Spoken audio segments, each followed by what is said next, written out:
You've been diligent and you've done the work. You've made some mistakes along the way, but come on, who hasn't? But you could have been a little bit more diligent. You did a good enough job, and your hard work to retirement is about to pay off. Like within the next 10 years, it's on the horizon. Right. So what do you do between now and then to make sure there are no delays? You're listening to Queer Money episode number 364, and today we're sharing important steps you'll want to take to ensure you retire according to plan within the next 10 years. Now, on with the show.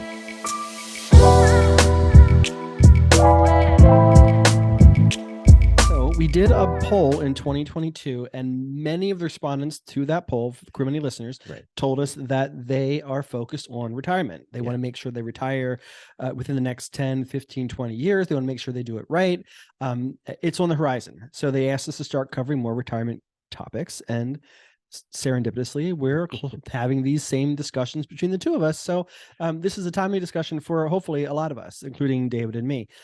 We wanted to provide some tools and tips for those of you who have done the hard work. You're ready to retire. It's on the horizon in the next 5 or 10 years. As David said in the outset, probably could have done a little bit better here and there, but who couldn't? You didn't sabotage yourself. Right.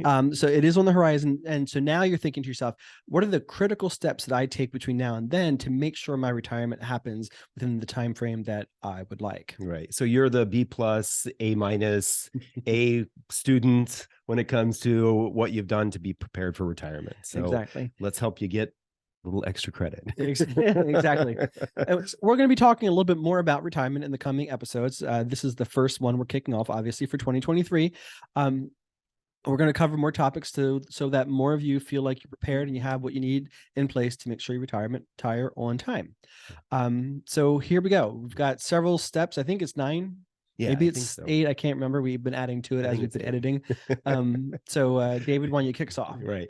So first of all I know you probably have done a little bit of this, but maybe do it a little bit more so you can get crystal clear. And that is daydream about what retirement is going to look like for you and your partner or partners, right? What is it that you really want? Spend that time getting clear what retirement really is going to be so that you know what you have to do to build it and live it.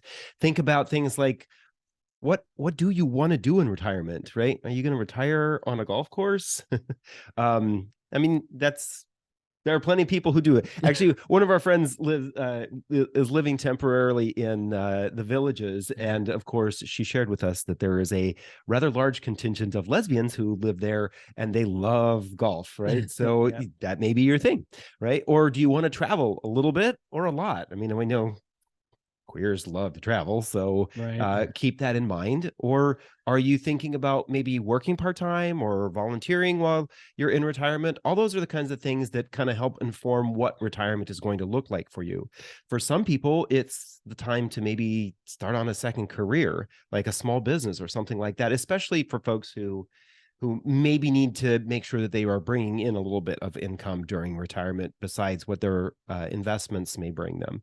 And also, we know a lot of folks, actually, we have people who reach out to us on a semi-regular basis asking about where are good places to retire, both in the United States and outside the United States. So where are you going to retire? I think it's an important point because a lot of people are looking for cost-saving options when it comes to retirement. Yeah, especially because healthcare is so expensive in the U.S. They're looking for lots of places outside. Portugal seems to be a very popular destination for folks these days.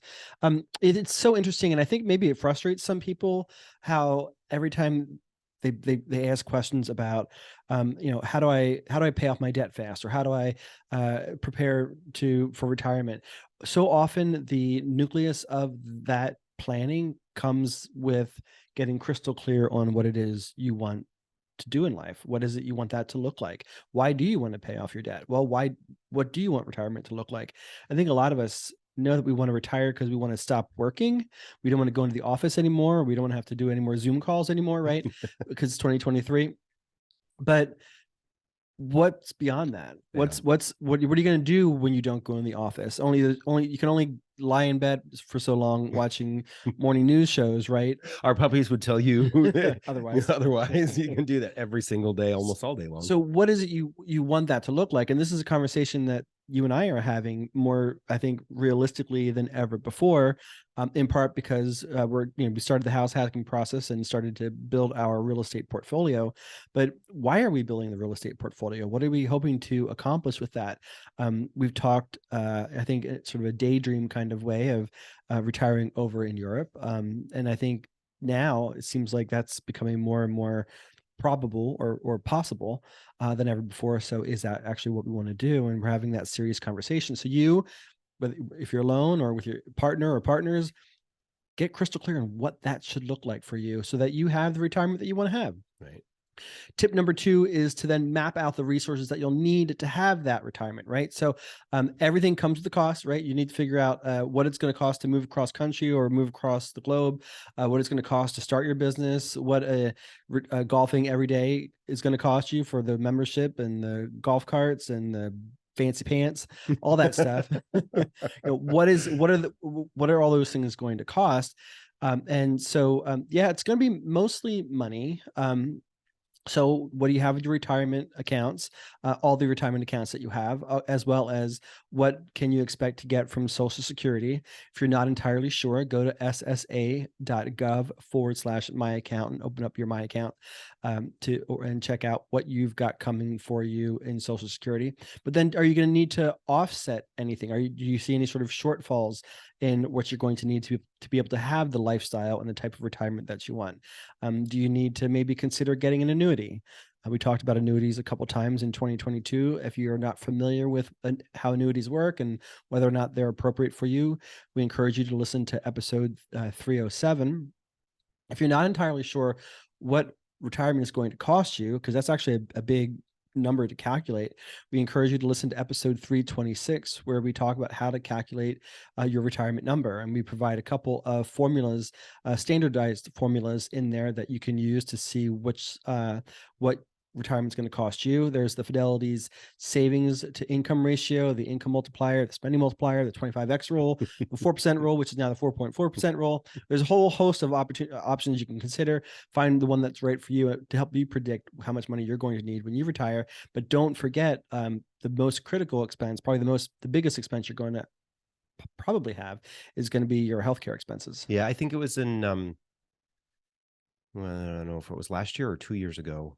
There was an article in CNBC that talked about the average individual in retirement will spend about $258,000 on healthcare. Ouch. Yeah, it's a crazy amount. So it just kind of that clues you into how much you will need to have when it comes to retirement, especially if you want decent healthcare when you're getting older. And isn't that about the number that the USDA says it costs to raise a child from birth to 18 years old? I think it's Pretty close. it was pretty close. I think that was $243,000 several years ago. Might be higher. Well, definitely higher now with inflation. Right. Yeah. So you're getting hit on the end with having kids and getting hit on the end with having So healthcare. many of our listeners have not had kids. Paying for healthcare expenses should be easy breezy. No, yeah, right.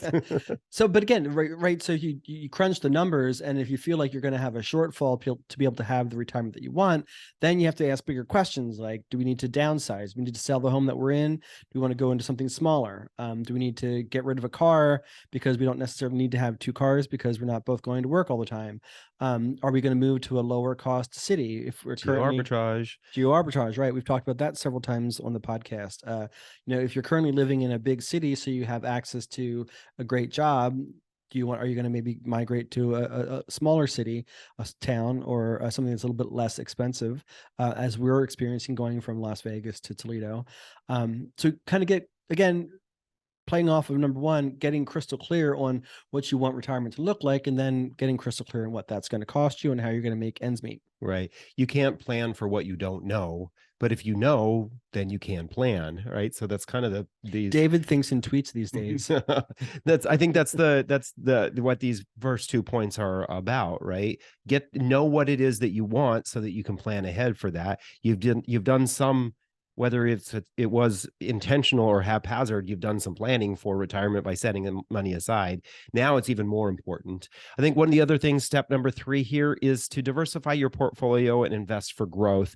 A lot of a lot of advice out there is built around what your portfolio makeup should be, is focused on age. So they're basically saying if you're this age, subtract it from 100 or 110, and that's what the percentage of you should have in is stocks, and then the rest in bonds or in cash. Well, one of the things that John and I really remember from the uh,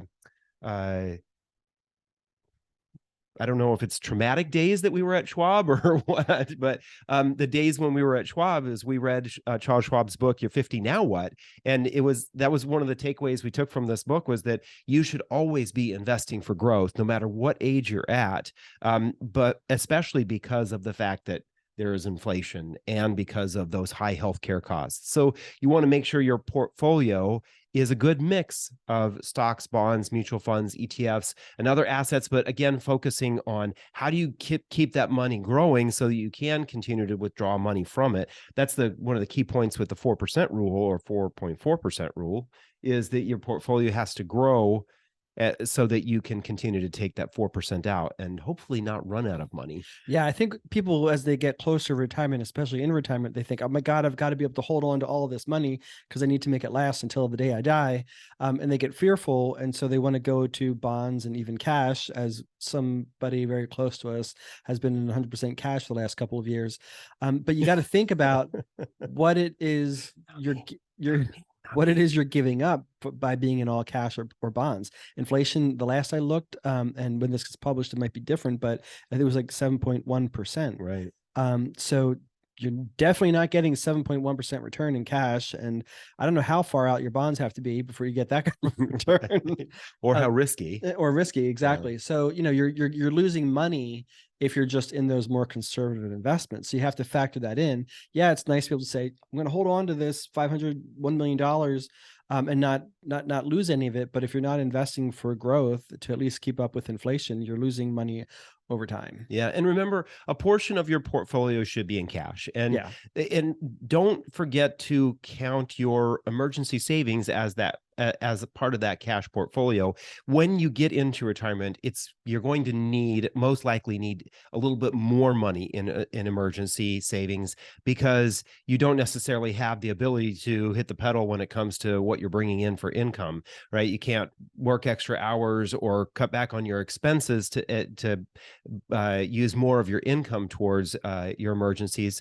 And of course, we're going to recommend that if you have a cash portfolio and you're saving for emergency, put it in a Capital One 360 savings account, which the last time I checked was earning over 3%. I wanted to say it was 3.1 or higher, obviously, at the time of this recording. So that could change depending on what we see the Fed do with interest rates in the next couple of weeks. Allegedly, they're not increasing rates anymore, but before the end of the year. But we shall see. Allegedly, like Kathy I guess we only have Griffin says. we only have like 2 weeks left.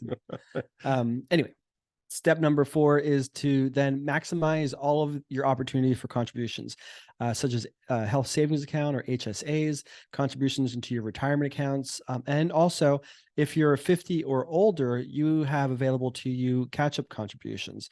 So for health savings accounts, the contribution maximum for 2023 is $3,850. That's up from $3,650.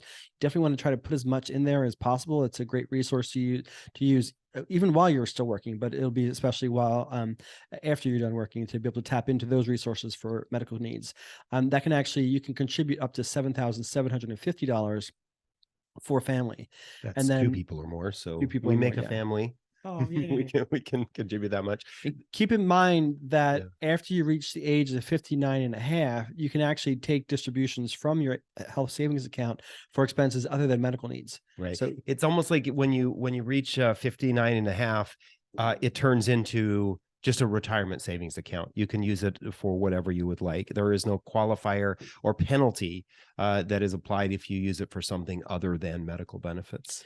right. If you're contributing to a company-sponsored retirement plan, such as a 401k or a 403b of the like, your maximum contributions for 2023 are $22,500. If you're 50 or older, you can tack on an additional $7,500. Yeah, so that's huge.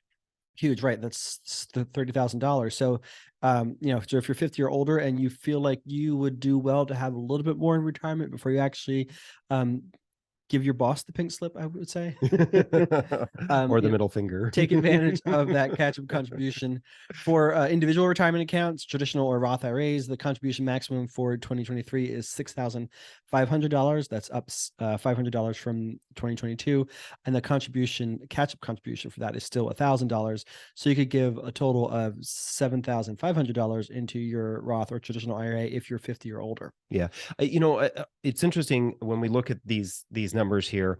If you are a couple who are over 50, you potentially could be putting in um, over $50,000 towards your retirement. So we've got your 401k contributions, which would be 30,000. Actually, it's over it's almost $70,000. Yeah. So $30,000 each for your 401k contributions.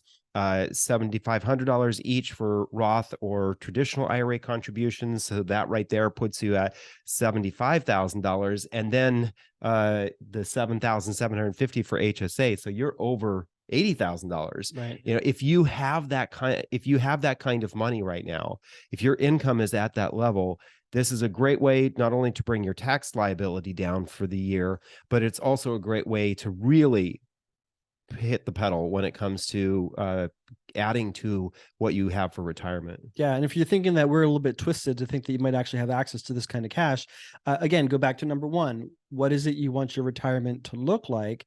And then number two, what are some ways you can offset any disparities that you might have between what you want your retirement to look like and the possibility with the money that you currently have? Now, 10 years out might be the time to start downsizing. Maybe we don't need such a big house, or maybe there are things you own that you don't necessarily need to continue to hold on to. You could sell.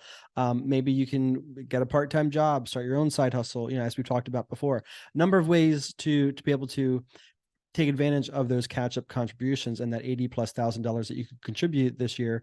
But now's the time to start thinking about that while you're 10 years out. Give yourself that wiggle room. Yeah. I'll also add, some of you listening may be thinking to yourself, well, we don't make that kind of money. But the reality is that based on the survey that we did earlier, there's a percentage, I think it's over 25% of people who replied to the survey have a household income of over $150,000. So we do have some high earners listening to the podcast. We want to provide them with options, is just like we provide individuals with low income options. So, all right, point number 5 here is to get into that consolidation thing, right? Roll over your accounts that were at previous employers. It's amazing, this statistic. It's always shocking to me because I think it shows how many people don't really understand where their money is at. Mm-hmm. But in May of 2021, American workers had left $1.35 trillion behind in accounts that they had at their former employer, and they hadn't rolled them over. That's according to Capitalize. They used data that came from retirement research, the Department of Labor, and other data to find that information. So we encourage you, take the time, even if you only worked for a company for less than a year, go back and see, do I have money in a retirement account?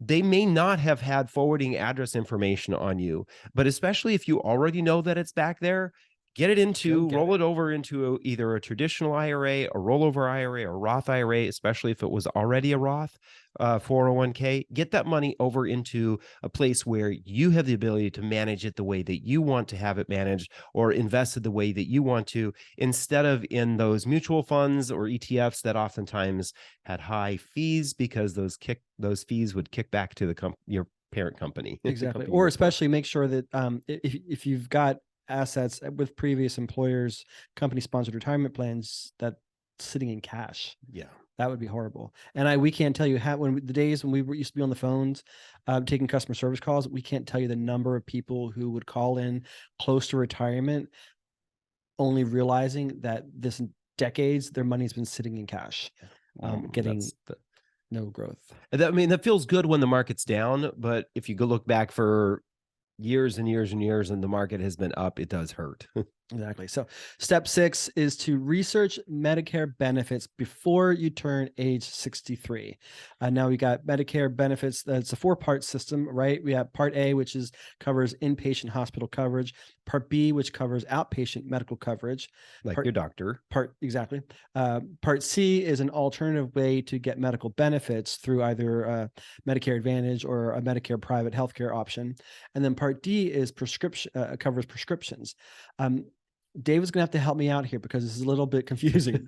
But there are various thresholds according to the income related monthly adjusted amount that can help you reduce your expenses for Medicare Part B and D. Right. David, take it over. So basically, the way this works is when you sign up for Medicare, you pay a premium, just like when you sign up for any healthcare plan or your employer has you sign up for a healthcare plan, you pay a premium.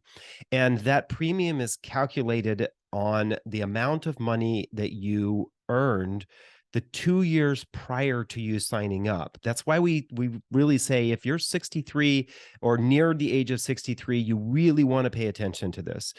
So basically, what happens is you are required to sign up for Medicare either anywhere between 3 months before you turn 65 or 3 months after you turn 65. So there's a 7-month window there. It's the 3 months before the month that you turn 65 and the 3 months after.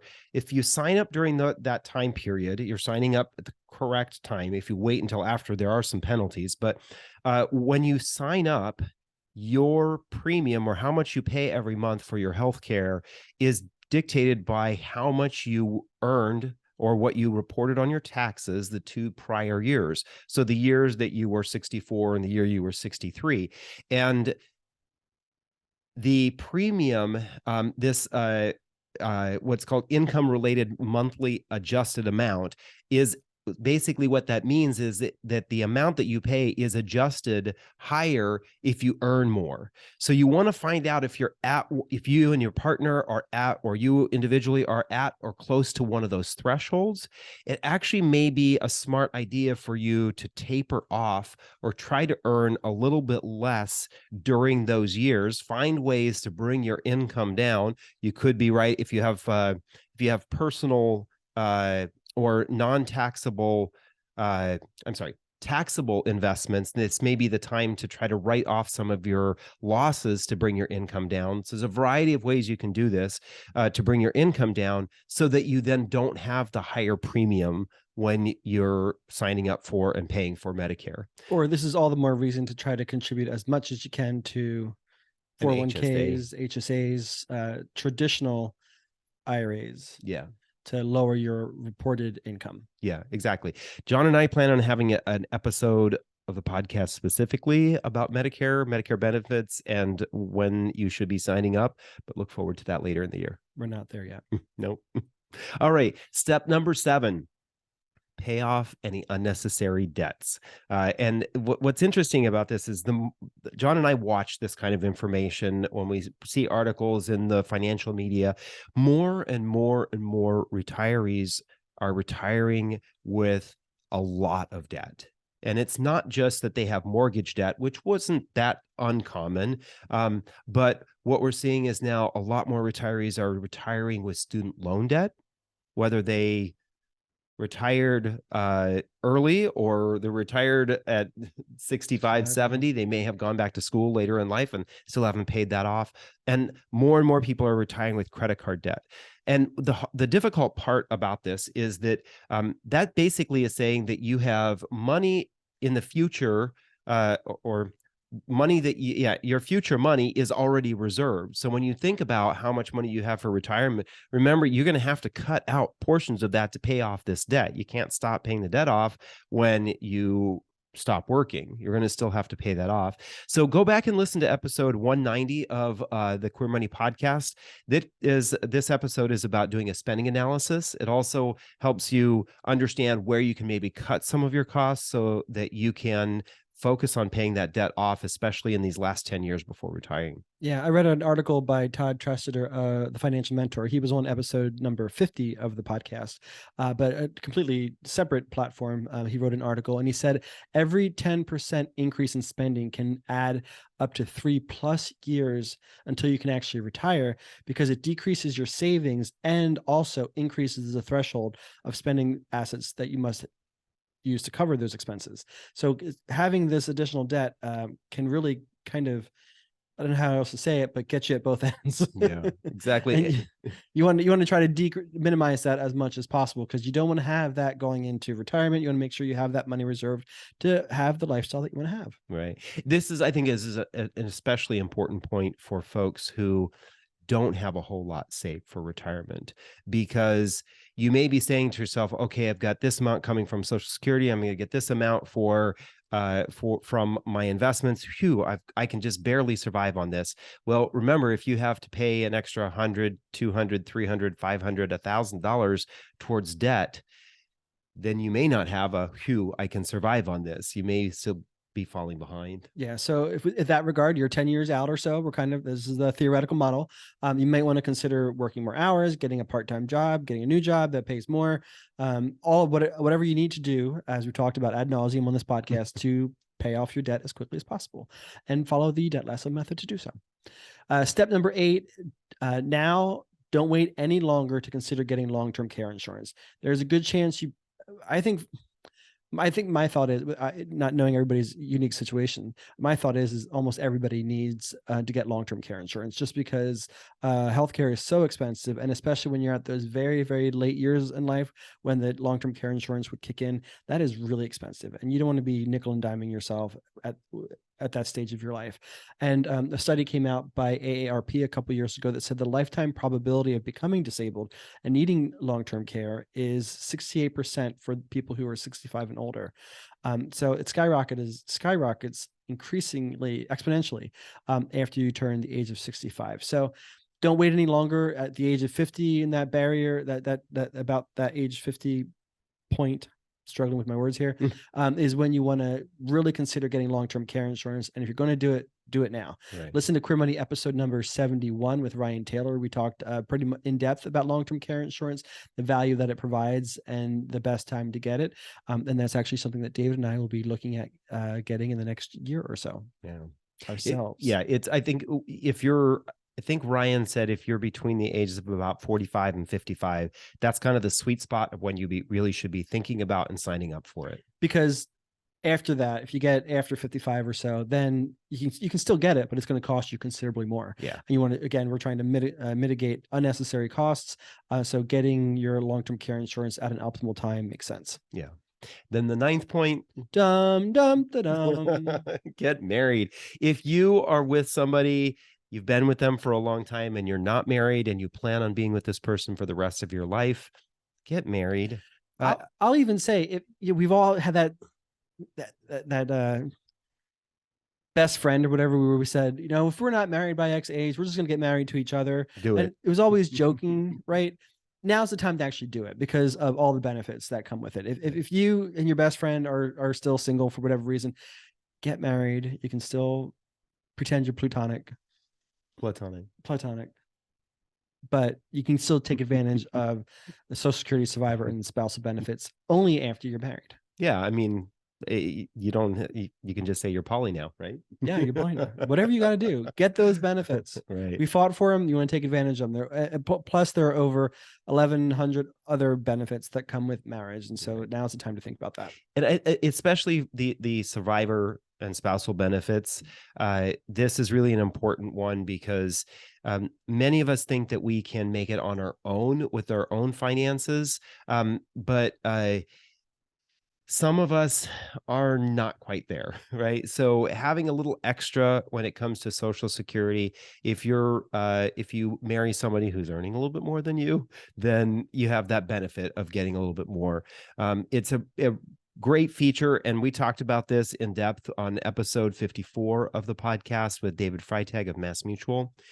Then this past year, we did episode 314, where we talked about the changes that have happened in 2022 when it comes to Social Security benefits for same-sex couples, especially folks who were listed as a domestic partner prior to marriage equality in 2015. Right. So prior to marriage equality, there's some huge tax benefits. We know that some people are getting tens of thousands of dollars from Social Security because they didn't qualify before. So go back and listen to that episode 314. Exactly. So, In summary, step 1, daydream your perfect retirement. Step 2, map out necessary resources. Step 3, diversify your portfolio and invest for growth. Always invest for growth. Yeah. Step 4, maximize HSA contributions, retirement accounts, and any other catch-up contributions that you can avail yourself to. Yeah. 5, consolidate those accounts, do a rollover, get that money away from your employer sponsored account into yourself so you can manage it and hopefully pay less in fees. 6, research Medicare benefits. There's some huge opportunities there. 7, pay off the debt, whether that's credit card debt, mortgage debt, or student loans. Get that paid off so you can lower your expenses in retirement. Don't wait to investigate or consider long-term care insurance. And as we just said, get married. Now, stay tuned for your Career Money takeaway from this episode. Thank you for listening to another episode of the podcast. Here's your Career Money takeaway from this episode. Your assignment for the first 9 weeks of 2023 is to sit down either by yourself or with your partner, and each weekend, check off one of these 9 steps that we talked about in this episode. Complete all 9. None of these steps in and of themselves, especially the first one, is hard, but just make the time and complete them. Exactly. Then join us this Thursday for another Career Money bonus episode where we dive deeper into the Motley Fool Debt-Free Guys LGBTQ plus money study. And next Tuesday for our regularly scheduled episode on hedonic forecasting and how to stop making yourself miserable with Dr. Randy Patterson. Thank you and have a great week.